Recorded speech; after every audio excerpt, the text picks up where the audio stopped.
வணக்கம். தமிழ் ஃபுட் கார்னர்ல முருங்கைக்காய் சூப் பண்ண போறோம். ஸ்டவ்ல குக்கர் போட்டு சூடாயிடுச்சு. அதுல 1 டீஸ்பூன் வெண்ணெய் சேர்த்துக்கலாம். வெண்ணெய் நல்லா உருகினதுக்கு அப்புறமா அதுல 3/4 டீஸ்பூன் சீரகம் சேர்த்திருக்கேன். வெண்ணெய்க்கு பதில் நீங்க எண்ணெய் சேர்த்தும் இந்த மாதிரி சூப் பண்ணலாம். சீரகம் நல்லா பொரிஞ்சதுக்கு அப்புறமா அது கூட 1/4 கப் அளவுக்கு வெங்காயம், 2 பச்சை மிளகாய் பொடியா கட் பண்ணது. பச்சை மிளகாய் இந்த அளவுக்கு போதும். நீங்க உங்க தேவைக்கு தகுந்தபடி சேர்த்துக்கங்க. ஏன்னா கடைசியில நம்ம மிளகு தூளும் சேர்க்க போறோம். இதை லைட்டா வதக்கி விட்டுட்டு அதுல 1/2 டீஸ்பூன் அளவு கட் பண்ண இஞ்சியும் கட் பண்ண பூண்டையும் சேர்த்துக்கலாம். இதுக்கு பதில் நீங்க இஞ்சி பூண்டு பேஸ்ட் இருந்தாலும் சேர்த்துக்கங்க. அது கூட ஒரு சின்ன தக்காளி, இந்த அளவுக்கு தக்காளி சேர்த்தா போதும். நிறைய சேர்த்தோம்னா சூப்பு புளிப்பா இருக்கும். இப்போ இதை எல்லாத்தையுமே நல்லா வதக்கி விட்டுக்கணும். லைட்டா 1 நிமிஷம் போல வதக்கி விட்டுட்டு முருங்கைக்காயை சேர்த்துடலாம். நான் 2 முருங்கைக்காயை இந்த மாதிரி நீல சைஸ் பீஸா கட் பண்ணி வச்சிருக்கேன். இந்த மாதிரி நீளமா கட் பண்ணிட்டோம்னா நம்ம இதை வெந்ததுக்கு அப்புறம் அதில் உள்ள சதை பகுதியை எடுக்கணும். அதுக்கு கரெக்டா இருக்கும். 2 முருங்கைக்காயை சேர்த்துட்டு லைட்டா மட்டும் பரட்டி விட்டா போதும். தண்ணி சேர்த்துடலாம். 1/2 கப் தண்ணி சேர்த்திருக்கேன். அது கூட ஒரு பிஞ்ச் மட்டும் மஞ்சள் தூள் சேர்த்து நல்லா எல்லாத்தையும் ஒண்ணா கலந்து விட்டுட்டு மூடி வச்சிடலாம். ஸ்டீம் வந்ததுக்கு அப்புறமா வெயிட் போட்டு ஹை ஃப்ளேம்ல ஒரே ஒரு விசில் மட்டும் வேக வச்சுக்கலாம். ஒரு விசில் வந்துடுச்சு, ஸ்டீம் எல்லாம் போயிடுச்சு. இப்ப இதை அப்படியே எடுத்து வடிகட்டணும்.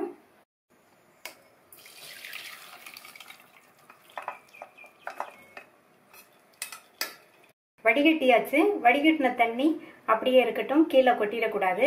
இப்ப இந்த முருங்கைக்காயை மட்டும் தனியா எடுத்து ஒரு பிளேட்ல வச்சிடலாம். முருங்கைக்காய் பீசஸ்லாம் தனியா எடுத்து வச்சாச்சு. இந்த வடிகட்டில உள்ளதை லைட்டா இந்த மாதிரி பிரஸ் பண்ணி விட்டோம்னா இதுல உள்ள எசன்ஸ் எல்லாம் அந்த பாத்திரத்திலேயே நல்லா இறங்கிரும். முருங்கைக்காயெல்லாம் நல்லா ஆறிடுச்சு. இதில் உள்ள சதை பகுதியை மட்டும் எடுத்து நம்ம மிக்ஸி ஜார்ல சேர்க்கணும். அந்த விதை இருக்கு இல்லையா, அதோடையே சேர்த்துருங்க. இந்த ஒரு ஸ்பூன் வச்சு எடுத்தோம்னா ஈஸியா வந்துடும்.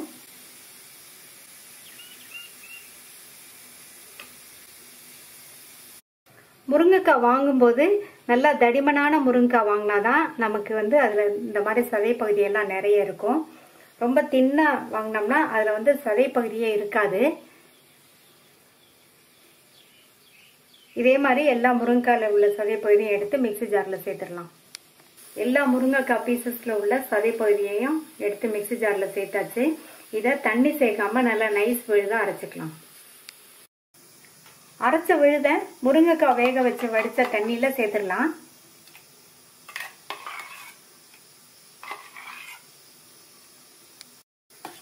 நல்லா மிக்ஸ் பண்ணி விட்டுறலாம். இந்த விழுதெல்லாம் இந்த தண்ணியில நல்லா மிக்ஸ் ஆகணும். நல்லா மிக்ஸ் பண்ணி விட்டாச்சு. மிக்ஸ் பண்ணதை இந்த பாத்திரத்துல சேர்த்துட்டு இது கூட 1/2 கப்புக்கு கொஞ்சம் கம்மியா தண்ணி சேர்த்துட்டு இந்த சூப்புக்கு தேவையான அளவு உப்பு கடைசியில தான் சேர்க்கணும். சேர்த்துட்டு நல்லா மிக்ஸ் பண்ணி விட்டுறலாம்.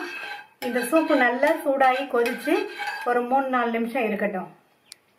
சூப்பு நல்லா கொதிக்க ஆரம்பிச்சிருச்சு. இது 3ல இருந்து 4 நிமிஷம் நல்லா கொதிக்கட்டும். 4 நிமிஷமா சூப்பு கொதிச்சு கரெக்டான கன்சிஸ்டன்சிக்கு வந்துருச்சு. சூப்பு ரெடி ஆயிடுச்சு. கடைசியா இதுல 1/2 டீஸ்பூன் மிளகு தூள் சேர்த்து கலந்து விட்டுறலாம். இந்த மிளகுத்தூள் சூப்புக்கு நல்ல டேஸ்ட் கொடுக்கும். கடைசியா ஃப்ரெஷ்ஷான கொத்தமல்லி இலைகளை தூவிட்டு ஸ்டவ் ஆஃப் பண்ணிடலாம். ரொம்ப டேஸ்டான முருங்கைக்காய் சூப் ரெடி. நல்ல சுட சுட சுவையான முருங்கைக்காய் சூப் ரெடி ஆயிடுச்சு.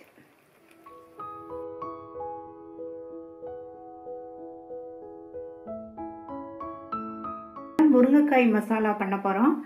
2 முருங்கைக்காயை கட் பண்ணி கழுவி வச்சிருக்கேன். அது ஒரு 15 பீஸ் இருக்கும். அதை இந்த கடாயில சேர்த்துட்டு முங்குற அளவுக்கு தண்ணி,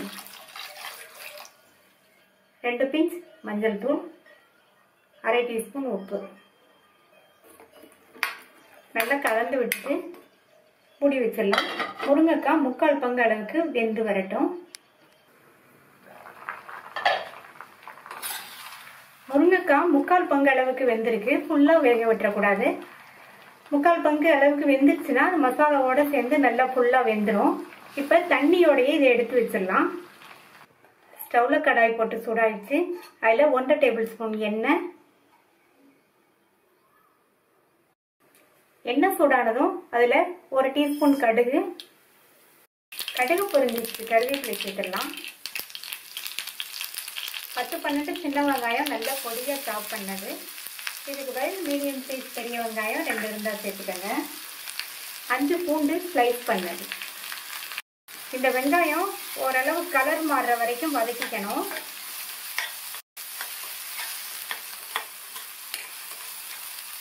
வெங்காயத்தோட கலர் ஓரளவு மாறி வந்துடுச்சு.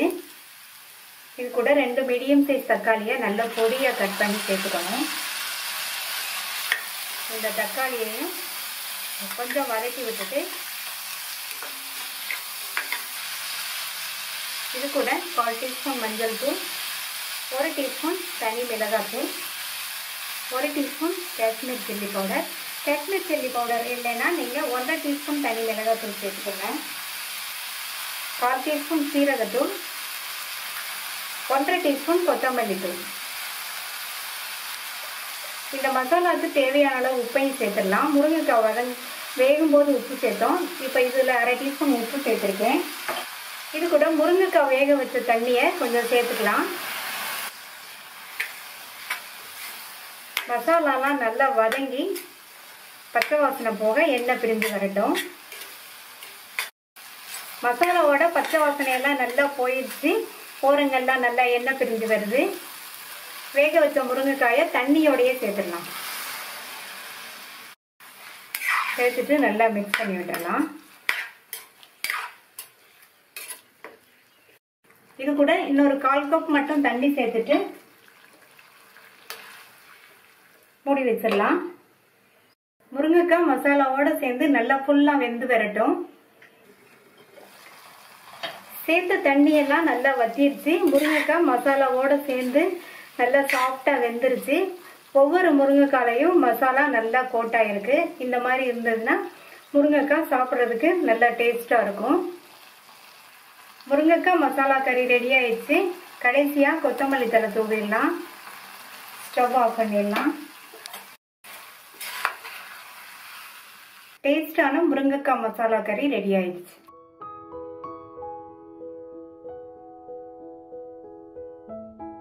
முருங்கைக்காய் பாசிப்பருப்பு தக்காளி கூட்டு பண்ண போகிறோம். 100 கிராம் பாசிப்பருப்பை 2 தடவை கழுவிட்டு 20 நிமிஷமாக ஊற வச்சுருக்கேன். இதை இந்த குக்கரில் சேர்த்துடலாம். இது கூட 200 கிராம் தக்காளி கட் பண்ணது அதையும் சேர்த்துக்கலாம். 2 முருங்கைக்காய் கட் பண்ணது, 1 டேபிள் ஸ்பூன் அளவுக்கு பொடியாக கட் பண்ண வெங்காயம், அரை டீஸ்பூன் மஞ்சள் தூள், 3/4 டீஸ்பூன் தனி மிளகாத்தூள், அரை டீஸ்பூன் மல்லித்தூள். இந்த மிளகாத்தூள் மல்லித்தூளுக்கு பதில் நீங்கள் சாம்பார் தூள் இருந்தாலும் சேர்த்துக்கங்க. இது கூட அரை டீஸ்பூன் உப்பு, 100 ml போல் தண்ணி சேர்த்துட்டு எல்லாத்தையும் நல்லா ஒன்றா கலந்து விட்டுறலாம். மூடி போட்டுடலாம். ஸ்டீம் வந்ததுக்கப்புறமா வெயிட் போட்டு மீடியம் ஃப்ளேமில் 2 விசில் வேக வச்சுக்கலாம். மீடியம் ஃப்ளேமில் 2 விசில் வந்துருச்சு. பருப்பும் நல்லா அளவாக வெந்திருக்கு. அதுக்கப்புறமா முருங்கைக்காயும் கரெக்டாக வெந்திருக்கு. இப்போ இதை இறக்கி வச்சிடலாம். கடாயில் 3 டீஸ்பூன் எண்ணெய் விட்டு சூடாயிடுச்சு. அதில் அரை டீஸ்பூன் கடுகு உளுந்து, அரை டீஸ்பூன் சீரகம், 1 காஞ்ச மிளகாய் கட் பண்ணது, கறிவேப்பிலை சேர்த்துடலாம்,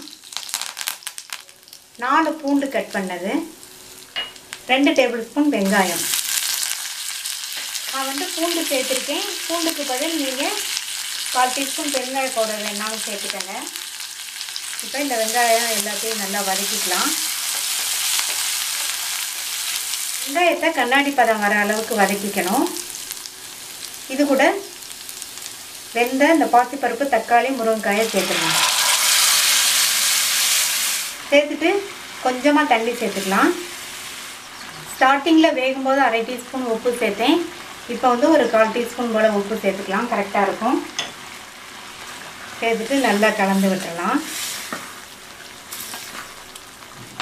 இப்போ இந்த தண்ணி எல்லாம் வற்றி கூட்டு பக்குவத்துக்கு வரட்டும். ஒரு 2 நிமிஷம் இருக்கட்டும். இப்போ 2 நிமிஷம் ஆச்சு. கூட்டு பக்குவத்துக்கு கரெக்டாக இருக்குது. தக்காளியெல்லாம் சேர்த்துருக்கிறதுனால இந்த கூட்டு தக்காளி புளிப்பு சுவையோட சாப்பிட்றதுக்கு ரொம்ப ரொம்ப நல்லா இருக்கும். சாதத்துலேயும் போட்டு பிசைஞ்சு சாப்பிட்டுக்கலாம். சைட் டிஷ்ஷாக வச்சுக்கலாம். இட்லி, தோசை, சப்பாத்தி எல்லாத்துக்கும் தொட்டு சாப்பிட்றதுக்கு ரொம்ப சூப்பராக இருக்கும். கடைசியாக இதில் கொத்தமல்லி தழையை தூவிட்டு நல்லா ஒரு தடவை மிக்ஸ் பண்ணிவிட்டு ஸ்டவ் ஆஃப் பண்ணிடலாம். கடைசியாக இதில் 1 ஸ்பூன் தேங்காய் எண்ணெய் சேர்த்தோம்னா நல்லா வாசனையாக சூப்பராக இருக்கும். இந்த தேங்காய் எண்ணெய் நீங்கள் விருப்பப்பட்டால் சேர்த்துக்கங்க. தேங்காய் எண்ணெய் சேர்த்துட்டு நல்லா ஒரு தடவை இந்த மாதிரி மிக்ஸ் பண்ணி விட்டுருங்க. சூப்பரான டேஸ்ட்டில் முருங்கைக்காய், தக்காளி, பாசிப்பருப்பு கூட்டு ரெடி ஆயிடுச்சு. இந்த முருங்கைக்காய் கூட்டை ட்ரை பண்ணி பார்த்துட்டு உங்கள் கமெண்ட்ஸை சொல்லுங்கள். தேங்க்யூ.